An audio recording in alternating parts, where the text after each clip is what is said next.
Muy buenos días.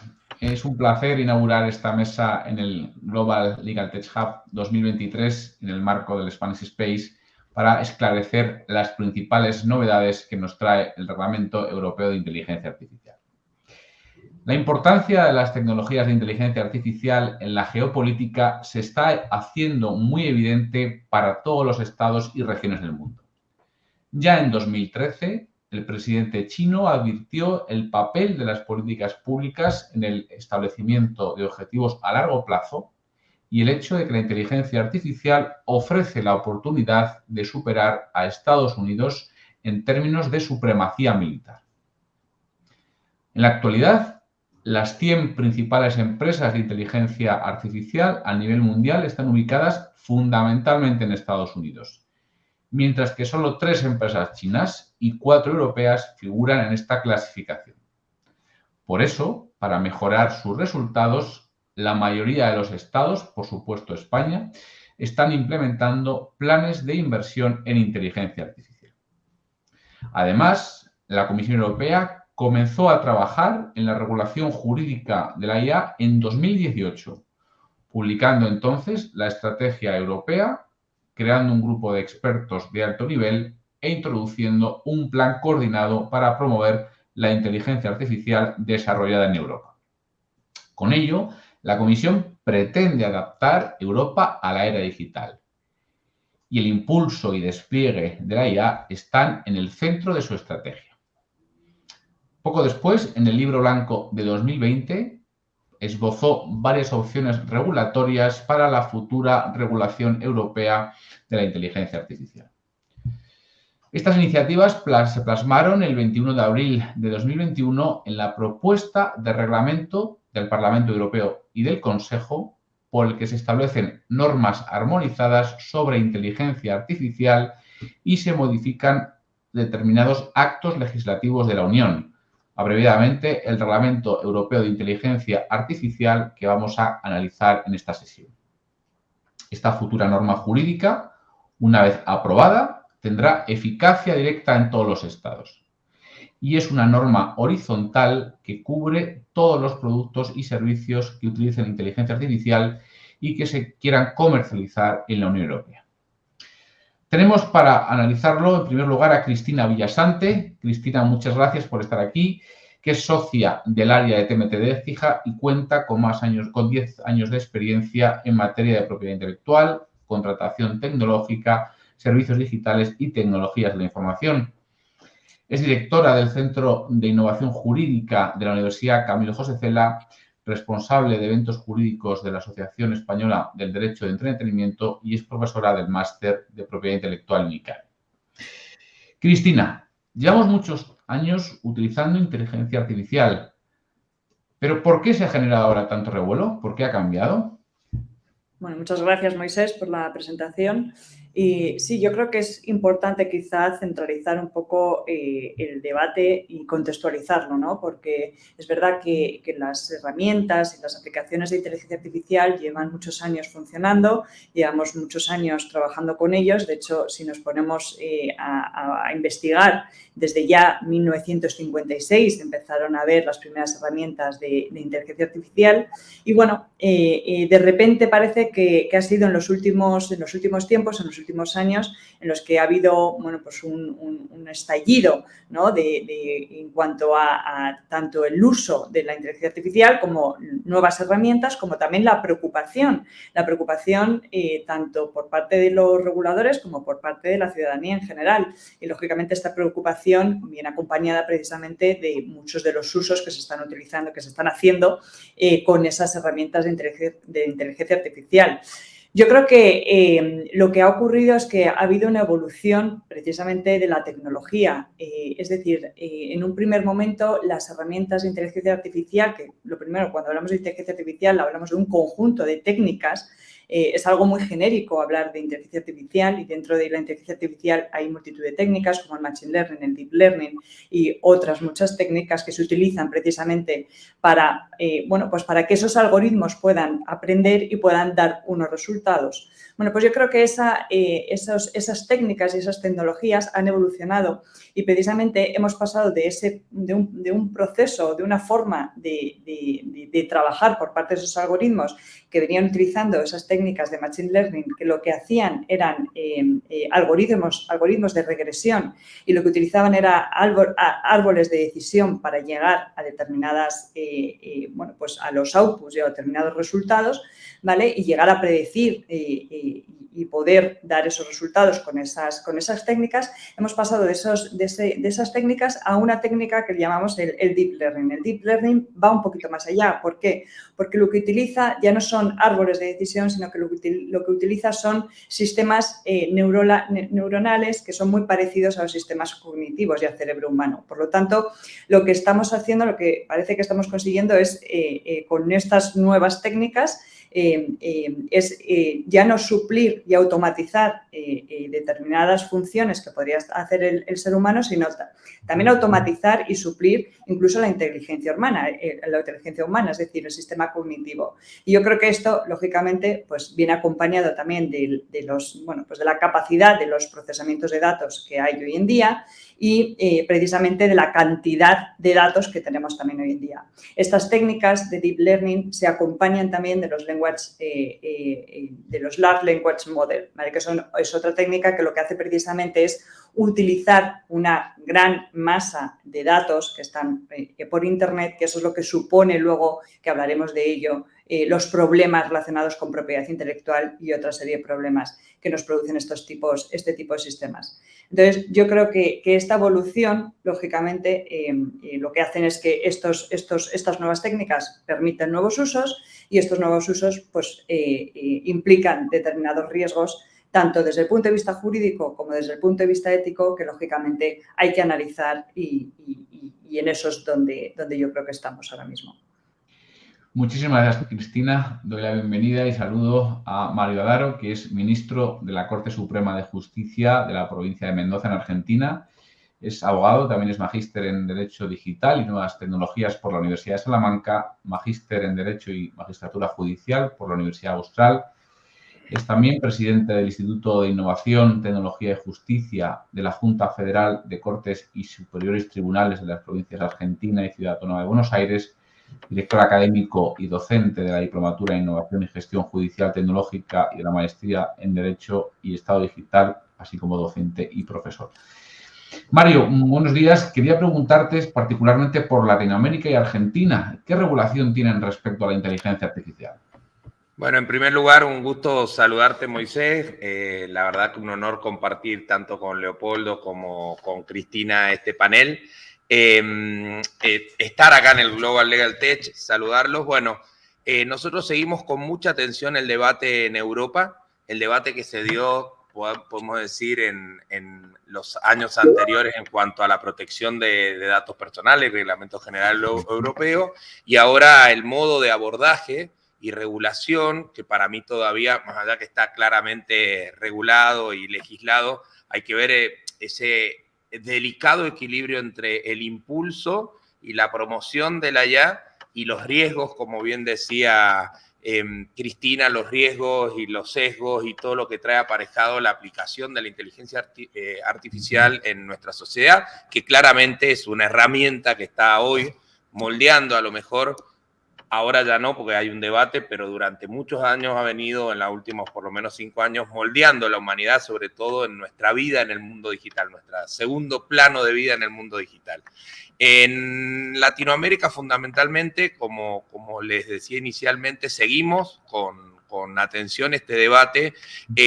Hay pocos abordajes, podemos referenciar uno de los primeros, digamos, precursores en la regulación y el abordaje, que fue Colombia, que tuvo un proceso de marco ético, de recomendación y marco ético para la inteligencia artificial, que sobre todo, más allá de los principios, que muchas veces, sobre todo en los últimos años, ya los principios y las recomendaciones y las cartas éticas en general las distintas dimensiones y de los distintos stakeholders que han abordado, tanto en Estados Unidos, en Europa, como en el resto del mundo, son principios que se repiten y que claramente, sobre todo a partir de Europa y también sobre todo las recomendaciones de UNESCO, van a tener una universalidad, podemos decir, en cuanto a principios. Después veremos la aplicación práctica y el abordaje, que me parece que ahí va a haber una dificultad importante.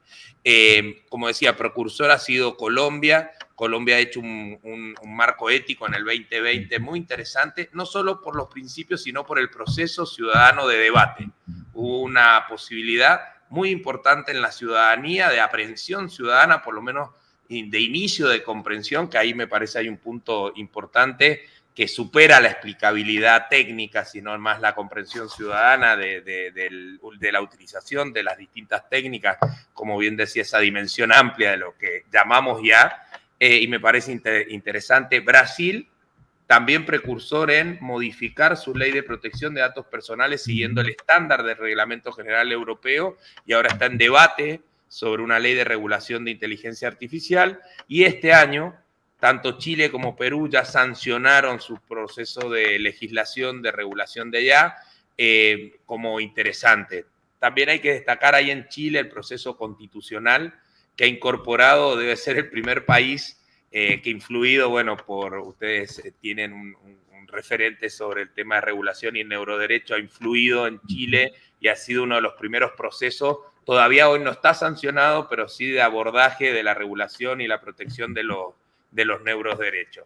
Y en Argentina, digamos que hay una evolución muy importante en el ecosistema académico, en el ecosistema científico. La regulación está menos abordada, digamos, hay un decreto del 2018 que autorizó la automatización, el uso de la automatización en los procesos del sector público, esa es la primera norma en el 2018, y este año la Secretaría de Innovación sí sacó una recomendación sobre la IA fiable, siguiendo los principios en general europeos, yo ya diría casi universales, o por lo menos académicos universales, sobre los principios que debe tener el abordaje de la IA, y también reconocer en un estado provincial de Argentina este año se sancionó una constitución con algunas controversias por otro motivo, pero que incorpora el primer texto constitucional del derecho humano a la persona humana del uso de la inteligencia artificial bajo principio de transparencia y protección de datos.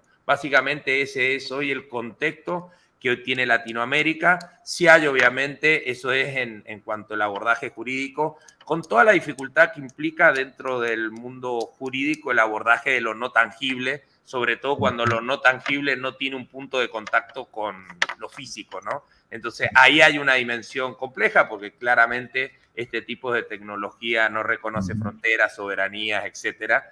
Y bueno, estamos atentos al debate europeo sobre la regulación. Y hay algunas experiencias, sí, en Latinoamérica, más del estilo de sandbox, de experimentos regulatorios, éticos y de aplicación. Ya enseguida podemos hablar algunos ejemplos que tenemos, por ejemplo, en Argentina y de aplicación ya en el ámbito del sector público y más precisamente en la justicia.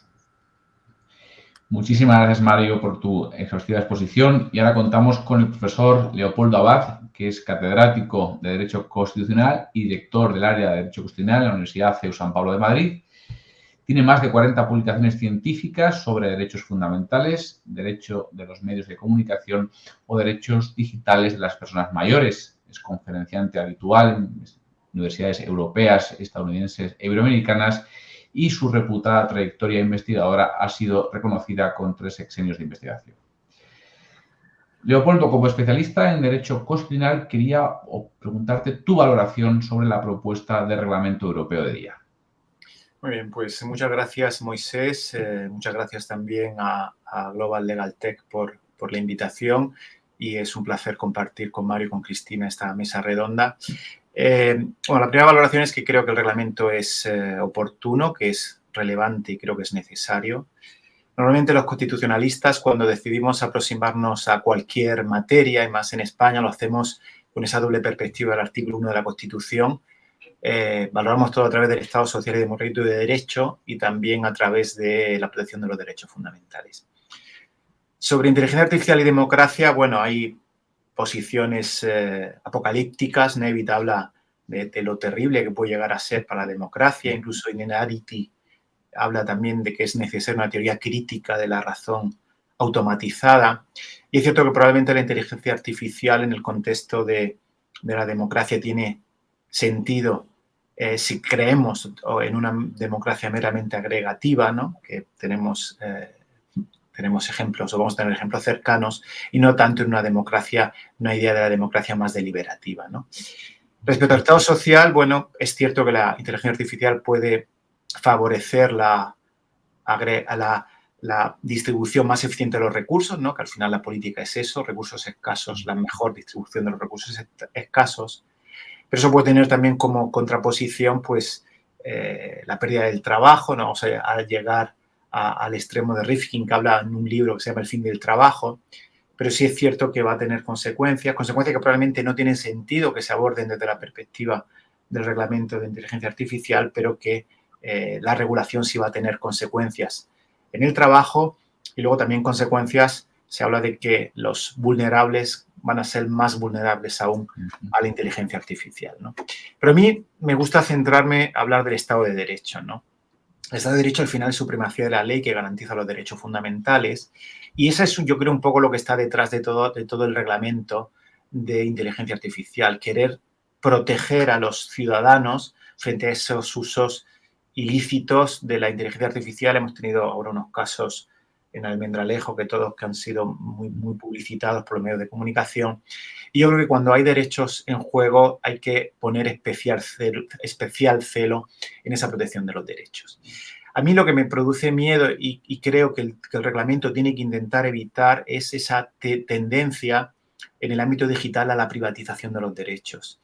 Creo que es importante que cuando hay derechos en juego haya siempre en último extremo, y creo que así debería asegurarse, una intervención judicial, evitar la huida del derecho hacia los ámbitos privados.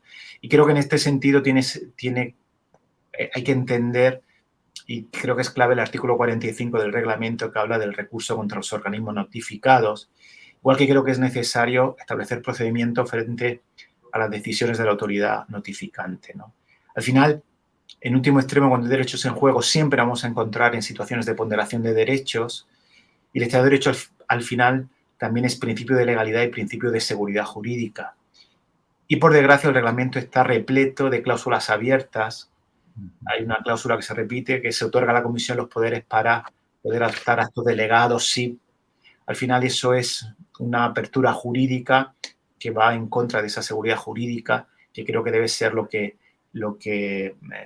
esté detrás de toda reglamentación. Pero a veces, el refranero, a veces es difícil ponerle puertas al campo y es difícil regular algo que todavía no está en constante evolución. Muchísimas gracias, Leopoldo, por advertirnos de las luces y sombras del reglamento, y vamos a profundizar con Cristina en esta materia. Me gustaría, Cristina, recabar tu opinión sobre si el reglamento cubre todas las cuestiones necesarias para tener una inteligencia robusta y fiable en la Unión, y qué tipo de riesgos estamos mitigando con el reglamento. Sí, yo creo que es importante efectivamente saber un poco qué es lo que regula el reglamento, y lo comento en distintas sesiones de inteligencia artificial en las que he estado. Sí que al final una de las preguntas que se hace el público es ¿el reglamento nos soluciona todos los problemas jurídicos y éticos que tenemos hoy en día encima de la mesa con respecto a la inteligencia artificial? Y yo creo que no, porque el reglamento es el punto de partida. El reglamento es una ley que lo que hace es establecer las pautas o las normas a través de las cuales se pueden importar y se pueden comercializar soluciones de inteligencia artificial en Europa, ¿vale? Y para eso, establece una serie de...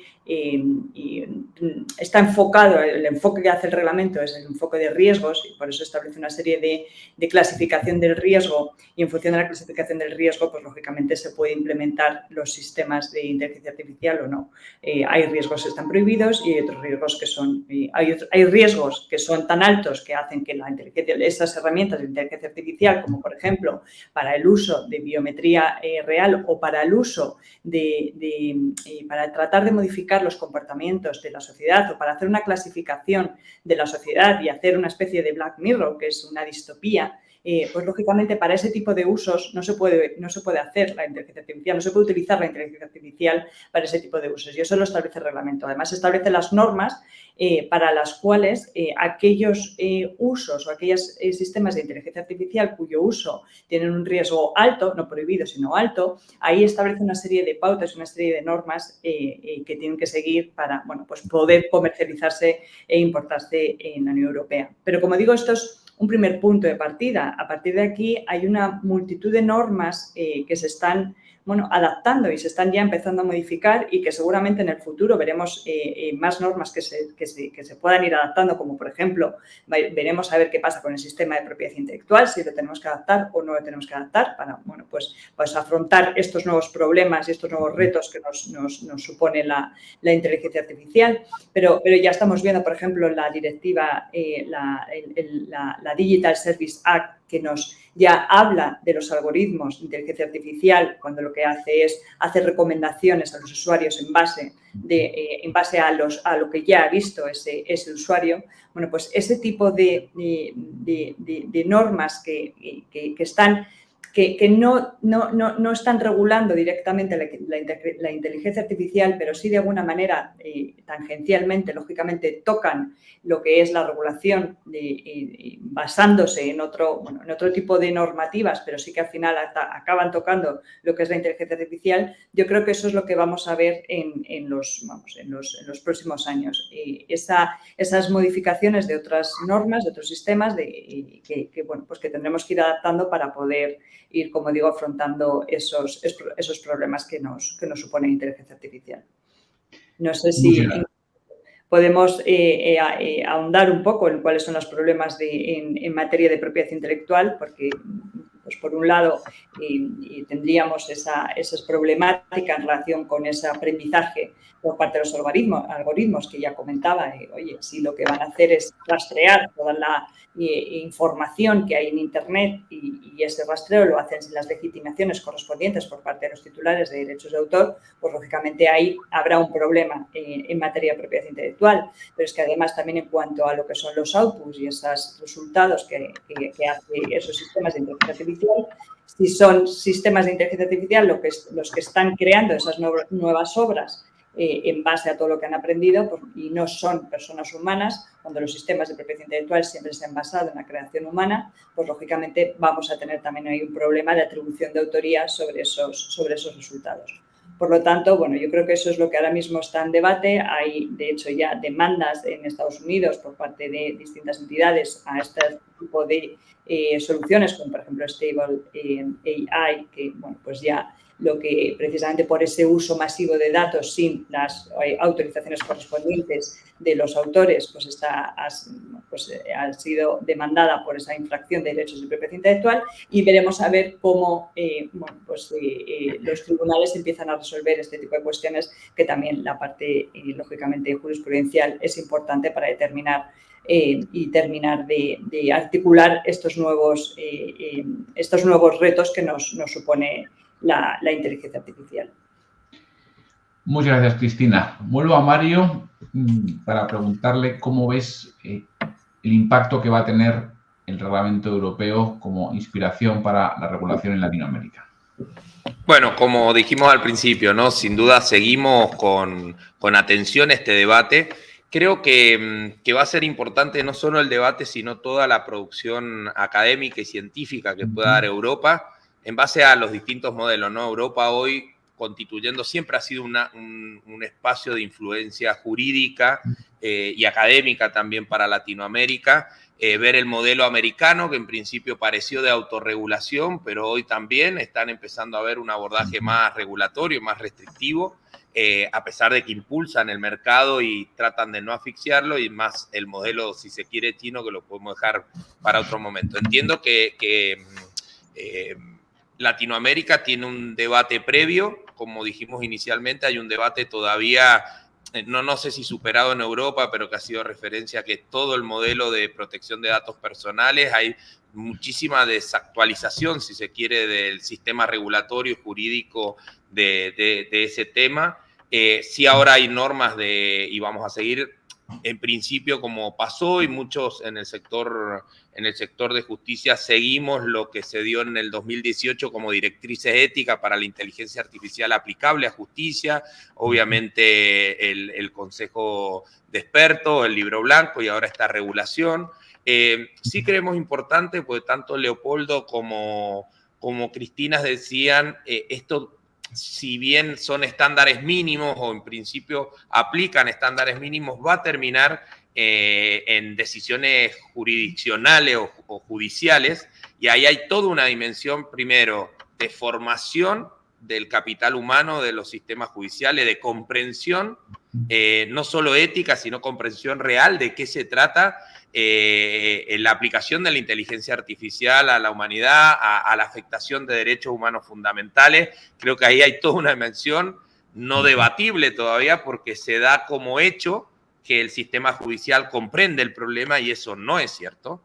Claramente ustedes pueden ver, ahora probablemente en el último año y medio hay mayor abordaje de magistradas y magistrados formándose en el tema, pero hoy no es un tema en la agenda, ni siquiera en la formación del sistema académico en general, jurídico en general. Entonces ahí va a haber todo un tema, obviamente las leyes se aprenden, pero no es un tema de comprensión de leyes o de regulación, es un tema de comprensión de qué se trata la inteligencia artificial y cómo está modelando la humanidad. Es mucho más profundo, si se quiere, y ahí hay todo un tema, y creo que espacios como este ayudan mucho. Creo que en esto inspiracional que decías, Moisés, me parece interesante el abordaje desde la gestión del riesgo, es decir, hay una dimensión desde lo prohibido hasta lo de menor riesgo. Claramente justicia aparece la aplicación de inteligencia artificial, que si querés en la próxima podemos hablar sobre justicia,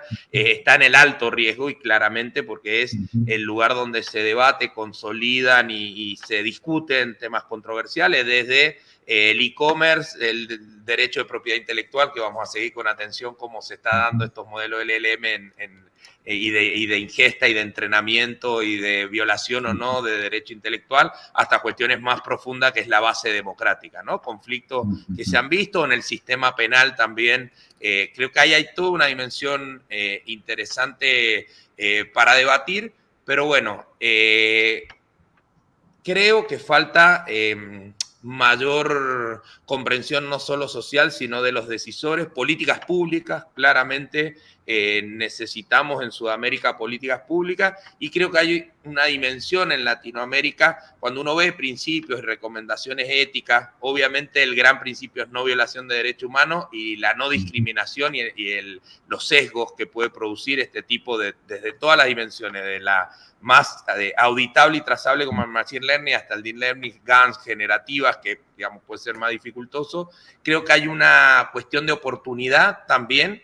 Como bien decía Leopoldo, me gustó mucho el tema de la distribución eficiente de los recursos. Hay una oportunidad en Latinoamérica de incluir un principio aún más, que es el de la inclusión social. No solo no sesgar y no discriminar, sino también que entender que somos comunidades y sociedades inequitativas, con un alto porcentaje de pobreza, y que a lo mejor modelos como este traen, porque si no, si tenemos el modelo europeo, que tendrán sus dificultades sociales, ¿no? Pero hay como una situación dada de equidad, si se quiere, más o menos. Obviamente somos España e Italia, tenemos una gran influencia histórica, pero me parece que hay una oportunidad también de este tipo de herramientas puedan ser debatidas democráticamente, también para la inclusión, no solo para la no discriminación, sino la mejora permanente, escalable y si se quiere inclusiva de grandes y cada vez más grandes sociedades excluidas. Y si incorporamos a eso derechos o dimensiones digitales, toda la exclusión de alfabetización, inclusión digital, etcétera, etcétera, que lo agrava aún más. Me parece que estos modelos pueden poner en blanco sobre negro y darnos una oportunidad a países como los nuestros de no solo no discriminar, sino también de incluir y mejorar la calidad de vida ciudadana. Muchísimas gracias. Precisamente lo habéis comentado ya, el papel fundamental que tiene el reglamento en la protección de los derechos y libertades de las personas. aprovechando que tenemos aquí a Leopoldo, quería preguntarte si crees que el reglamento consigue este objetivo de protección y uso fundamental. Bueno, parece que me he preparado con Mario la ponencia porque me ha dado pie a lo que voy ahora a hablar, ¿no? Yo no sé de lo que iba a hablar, pero me encanta lo que plantea Mario porque yo creo que lo que está detrás de todo el reglamento es precisamente, o debería estar, intentar que la inteligencia artificial no se use contra las personas y proteger a las personas frente al uso de la inteligencia artificial, ¿no? Cuando lees el reglamento y cuando ves la regulación de la inteligencia artificial, está llena de palabras como transparencia, trazabilidad, rendición de cuentas, información algorítmica, todo eso como mecanismos de protección, ¿no?, de los derechos.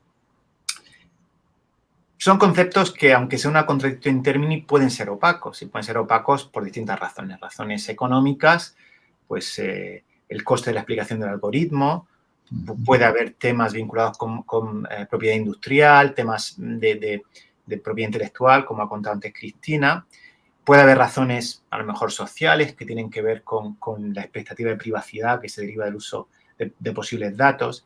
Pero creo que el principal problema van a ser razones técnicas y tienen que ver con la complejidad en la explicación de los algoritmos. Decía Mario que hablaba de los jueces, ¿no? Que los jueces, lo mismo de los tribunales, van a tener problemas para entender la inteligencia artificial. Pues si los doctos en derecho van a tener problemas para entender esto, imagínense los legos no en derecho, sino los legos en general. Y creo, y ha hablado de un concepto que creo muy importante, que es el tema de la alfabetización mediática, que ahora ya empezamos a hablar de alfabetización algorítmica, ¿no? Hay una brecha muy difícil de cerrar. Es cierto que el Parlamento Europeo en sus enmiendas ha intentado incorporar toda la parte de alfabetización algorítmica, a ver en qué queda, porque ahora empieza el triálogo y ya sabemos que nunca se sabe al final dónde puede acabar la cosa. Pero creo que la sociedad actual no está preparada para entender la inteligencia artificial. Y si la sociedad actual no está preparada para entender la inteligencia artificial, es evidente que el objetivo último, que es proteger los derechos, difícilmente se va a conseguir si el ciudadano no tiene conciencia de que se están violando sus derechos porque no entiende lo que la inteligencia artificial está haciendo con sus derechos. Por eso creo que centrar todo el reglamento en la idea de transparencia de los algoritmos me parece que tiene sentido, pero no sé si realmente va a ser útil. Y luego hay intentos, ¿no?, bien intencionados, ¿no?, de hablar de alfabetización. Nuestro artículo 97 de la Ley Orgánica de Protección de Datos y Garantía de los Derechos Digitales, poco menos que habla de eso, pero de las musas al teatro todavía hay mucha distancia, ¿no? Muchas gracias, Leopoldo. Entramos ya en la fase final del reglamento y me gustaría, al hilo de lo que comentabas, recabar la opinión de Cristina sobre, desde como abogada, especialista en temas de derecho digital, qué medidas deben tomar las empresas a la hora de implementar sistemas de inteligencia artificial.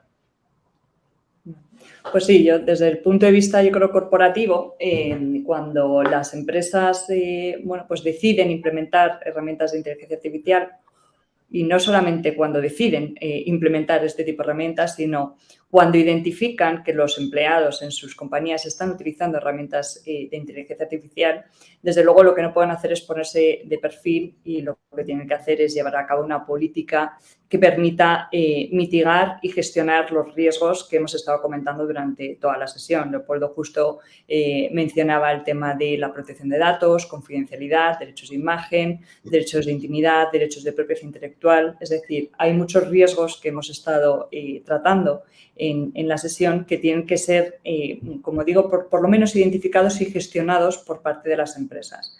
Por lo tanto, lo primero que tienen que hacer es formaciones y de alguna manera sensibilizar a esos trabajadores y a esos trabajadores que utilizan esas inteligencias artificiales, esas herramientas en la compañía para poder precisamente, pues de alguna manera tratar de mitigar esos riesgos a través del comportamiento de los propios empleados. Pasó recientemente que, por ejemplo, en Samsung se prohibió el uso de herramientas de inteligencia artificial por una cuestión porque se había roto la confidencialidad de sus datos porque los empleados lo que habían hecho es utilizar o introducir en el chat GPT bueno, pues el código fuente de la propia compañía para ver si la herramienta le mejoraba el código fuente de la compañía. Lógicamente, una vez que introduces el código fuente en ChatGPT, ese código fuente se reutiliza por parte de la herramienta y, por lo tanto, Samsung tuvo ahí un problema de confidencialidad y de propiedad intelectual que trató de evitarlo a futuro, prohibiendo el uso de herramientas de inteligencia artificial en su propia compañía. Por lo tanto, el tema de sensibilización y formación a los empleados es importante. También es importante tener esas políticas de uso en las que bueno, se identifiquen o se toleren o se permitan determinadas herramientas y no se permitan otras herramientas. Y para eso lo que hay que hacer es analizar cómo trabajan las herramientas a través de los análisis, de los términos y condiciones, de los contratos que se firman para utilizar este tipo de sistemas y tratando de utilizar y permitir a aquellas herramientas que lo que hacen es, bueno, pues en lugar de introducir los datos o de utilizar los datos de una forma masiva, una vez que se introducen en la herramienta, lo que hacen es generar distintas instancias privadas para cada una de las empresas para acotar precisamente el uso que se hace de esa información o de esos datos que se están introduciendo. Yo creo que eso luego tiene un riesgo y es que si todas las compañías acotan el uso de sus datos, lógicamente al final esas herramientas no van a poder aprender como están aprendiendo ahora con la cantidad de datos que tienen y que obtienen y que precisamente ese es uno de los beneficios para obtener mejores resultados. Por lo tanto, bueno, yo creo que estas son de momento medidas mínimas, como digo, para esa gestión que es importante y esa mitigación de los riesgos. Muchísimas gracias, Cristina. Mario, aprovechando tu condición de magistrado y también, ya lo has ocultado antes, ¿no?, en la inevitable introducción de la inteligencia artificial en la justicia, me gustaría preguntarte por los beneficios y riesgos de ello y también los principales desafíos que nos está introduciendo ahora la inteligencia artificial generativa. Muchas gracias. Bueno, a mí siempre me gusta decir que la sociedad y la comunidad tiene para el Estado y para la justicia en particular tres grandes exigencias. Una, sin duda, son los tiempos de la justicia, ¿no? La eficiencia con la que la justicia resuelve los conflictos que la ciudadanía somete a la decisión de la justicia. El otro es la transparencia. Claramente no está todavía en una agenda consolidada en justicia el tema de transparencia y rendición de cuentas, la accountability, pero creo que tanto en eficiencia y transparencia la tecnología en general y inteligencia artificial puede colaborar. Y el otro es la independencia. Creo que en independencia, sobre todo en algunas cuestiones predictivas que puedo mencionar enseguida muy brevemente para no extenderme, puede aportar mucho la inteligencia artificial. Sin duda, riesgo y beneficio. Yo lo pondría, como bien decía al principio Cristina, hay que entender que cuando uno dice aplicación de inteligencia artificial, en general, a cualquier actividad, en este caso a justicia, tiene que tener en cuenta la dimensión total de todo el tipo de técnicas. Y yo pondría como 4 grandes dimensiones en las que se puede utilizar y estamos haciendo entrenamientos y aportes y ensayando la aplicación de inteligencia artificial en justicia. Uno es la automatización documental. Claramente hay determinadas etapas en los procesos jurisdiccionales, seriados, repetitivos, que pueden ser automatizados. Siempre, lo iba a poner al final, pero lo aclaro al principio, siempre control humano, ¿no? Control humano final, legitimación y legitimidad en esa decisión, y finalmente va a haber consenso social o no, si eso se utilizó en el buen sentido. Entonces, automatización documental en algunos procesos. El otro, eso mejoraría la eficiencia y los tiempos, como decía. El otro es la asistencia inteligente. Claramente hay una cuestión de mejora de atención ciudadana, por lo menos en algunas dimensiones, de un poder del Estado que muchas veces no está preparado para la atención ciudadana, sino para la intermediación de esa atención ciudadana a través de la asistencia jurídica. Entonces, la asistencia inteligente, chatbot, etcétera, en cuestiones frecuentes, creo que puede ayudar mucho al acceso a justicia.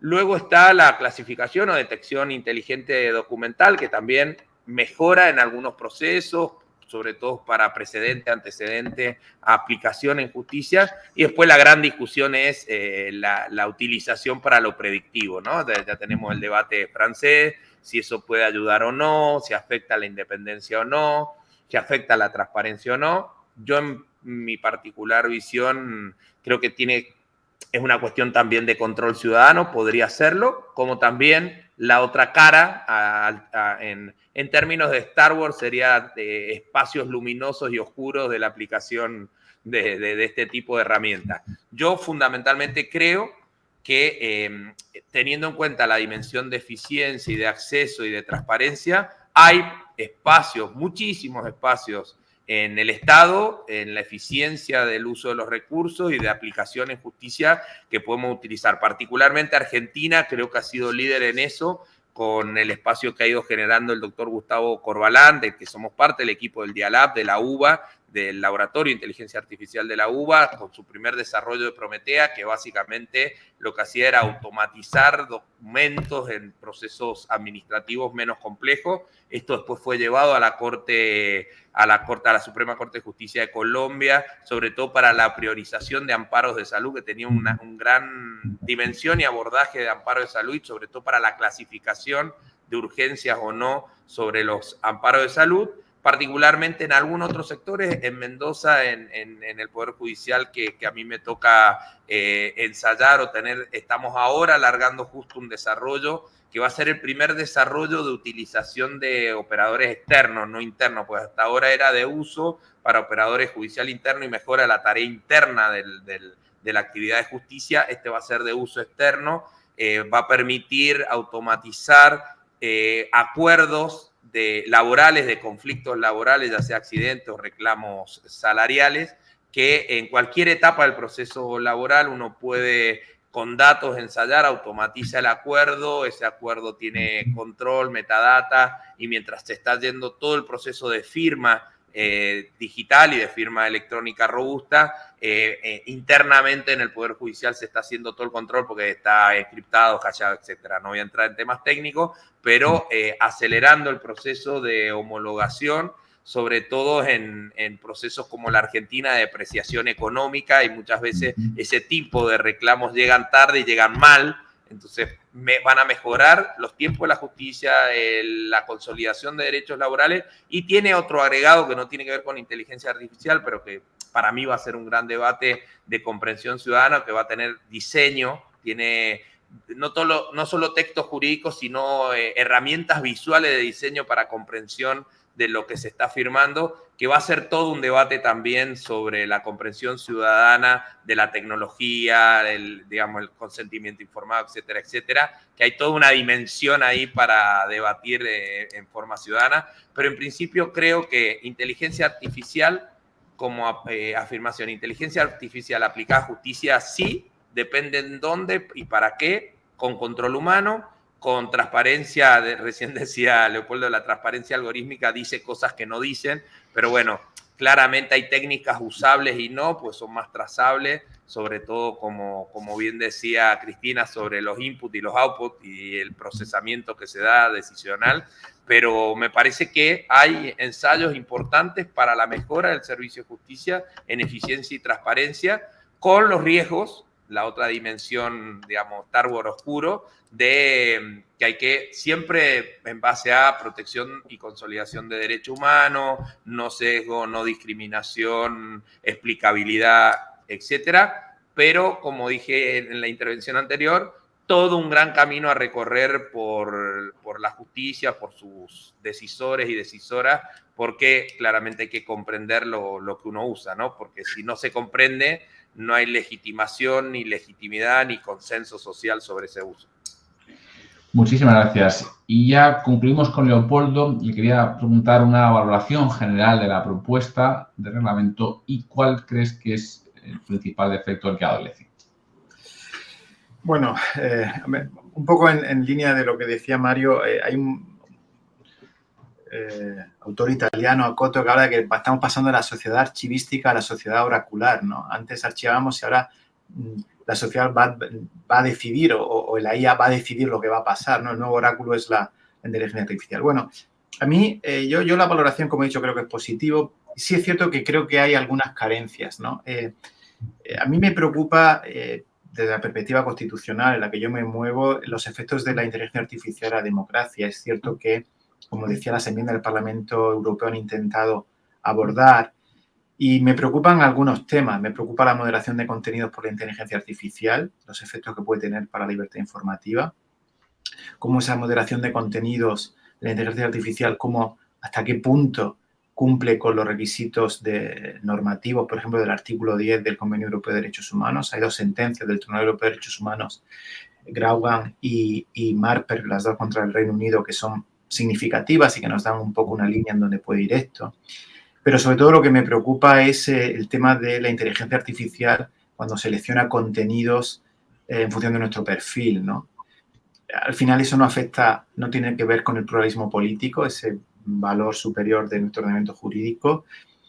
Al final esa selección de los contenidos tomando como base nuestro perfil no es una forma, puede que bien intencionada o no tan bien intencionada, pero sin duda sofisticada de censura, ¿no? La verdad es que, citando a Pariser, que todo el mundo le cita, las famosas cámaras de eco, es cierto que estamos encerrados en esas propias autorreferencias a cámaras de eco que favorecen la polarización. Al final, la polarización es el gran enemigo de la democracia deliberativa, en la que yo creo que todos nos debemos sentir cómodos. Yo creo que es importante que este reglamento de inteligencia artificial se coordine con los otros reglamentos, por ejemplo, el reglamento de servicios digitales, lo que podríamos denominar como un ecosistema digital europeo, donde todos entre ellos se tienen que interrelacionar. Pero, por ejemplo, todo este tema de la moderación de contenidos o de la selección de contenidos, pues yo creo que no da respuesta ni la ley, ni el reglamento de servicios digitales, ni el reglamento de inteligencia artificial. A lo mejor porque no tenía sentido. Yo creo que el de servicios digitales lo he intentado, pero de forma no creo que exitosa. Luego, al margen de otras cosas peligrosas de la inteligencia artificial, como puede ser, por ejemplo, la monitorización en tiempo real de las redes sociales, ¿no? Que te permiten, ¿no?, que haya políticas proactivas de carácter reactivo, ¿no? Reaccionas a lo que la ciudadanía, ¿no? Por no hablar de monstruos como Cambridge Analytica, que eso es otra cuestión sobre la que también se puede tratar, ¿no? Al final entramos en eso que los constitucionalistas tememos tanto, que es la dictadura de la opinión pública. Yo no voy a ser tan negativo como Harari, ¿no?, que dice que los hábitos liberales como las elecciones democráticas pueden llegar a quedar obsoletos, ¿no?, porque Google podrá describir incluso mi propia opinión política mejor que yo. No creo que lleguemos a eso, pero el tiempo lo dirá. Muchísimas gracias, Dobles, por estar aquí y por vuestras exhaustivas exposiciones, a Cristina, a Mario y a Leopoldo.